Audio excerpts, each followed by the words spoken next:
Bismillahirrahmanirrahim. Assalamualaikum warahmatullahi wabarakatuh. Perkenalkan, kami dari kelompok 5 yang beranggotakan 1. Khalifah Hebriantoso, NIM 23010190033. 2. Fadila Ika Safitri, NIM 23070190083. 3. Indri Astuti, NIM 23070190092. Dan terakhir, Muhammad Hanif Arianta dengan NIM 23070190107. Di sini kami akan menjelaskan mengenai materi data dalam layanan bimbingan dan konseling. Langsung saja kita masuk pada pembahasan yang pertama, yaitu mengenai pengertian data. Menurut Kamus Besar Bahasa Indonesia, data diartikan sebagai keterangan yang benar dan nyata, dan sebagai keterangan atau bahan nyata yang dapat dijadikan dasar kajian atau analisis atau kesimpulan. Data merupakan informasi atau keterangan yang bersifat benar dan nyata dan diperoleh dari suatu pengamatan.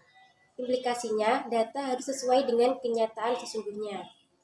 Data yang baik harus terjamin kebenarannya, tepat waktu dan mampu memberikan gambaran yang jelas dan menyeluruh dari suatu masalah atau keadaan atau objek. Data yang baik digunakan sebagai bahan analisis dan penarikan kesimpulan. Oleh sebab itu, data yang tidak baik tidak dapat digunakan sebagai bahan analisis dan penarikan kesimpulan. Kemudian, data dalam layanan bimbingan dan konseling harusnya terjamin kebenarannya, karena layaknya pada data umumnya, data dalam layanan bimbingan dan konseling akan dianalisis untuk kepentingan layanan. Data dalam layanan bimbingan dan konseling juga didapat dengan salah satu caranya, yaitu pengamatan. Selain itu, data diperoleh menggunakan berbagai teknik yang akan dijelaskan di bagian selanjutnya. Bismillah, langsung saja kita masuk ke pembahasan jenis-jenis data dalam layanan bimbingan konseling. Menurut Tahiri, data bimbingan konseling itu dibagi menjadi dua. Yang pertama adalah data psikologi, yaitu data yang berkaitan dengan psikologi siswa. Sedangkan yang kedua adalah data sosial. Di sini adalah data tentang kehidupan sosial siswa. Sosial siswa itu seperti apa sih? Seperti bagaimana dia berperilaku di sekolah atau bagaimana dia berteman atau semacamnya. Itu sosial. Kita masuk ke slide selanjutnya.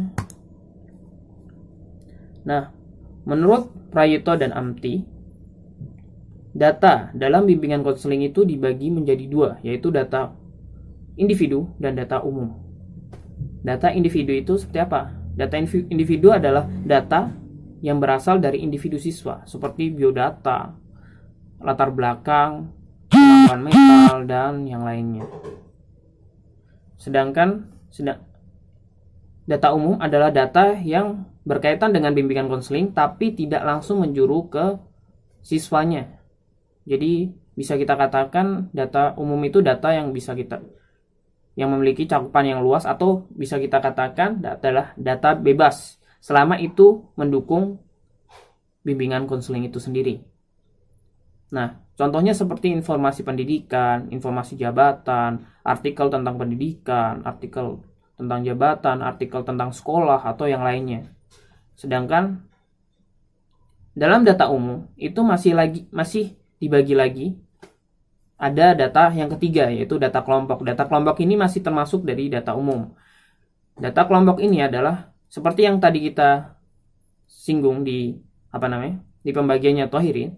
Data kelompok adalah data yang kita bisa katakan adalah data sosial, di mana data itu berisikan tentang perkembangan dan kehidupan beberapa siswa atau individu.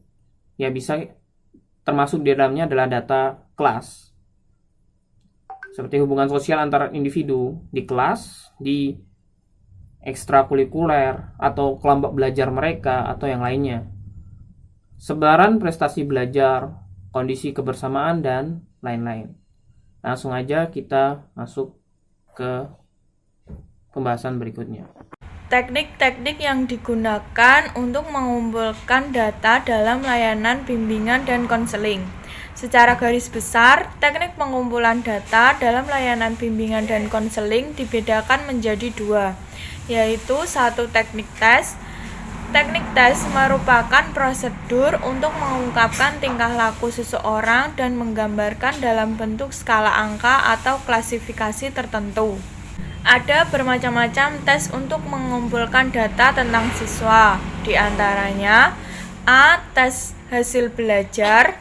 Tes ini digunakan untuk mengukur apa yang telah dipelajari oleh siswa di berbagai mata pelajaran. B. Tes bakat dan tes minat. Tes ini digunakan untuk mengumpulkan bakat yang dimiliki individu dan minatnya. C. Tes kepribadian.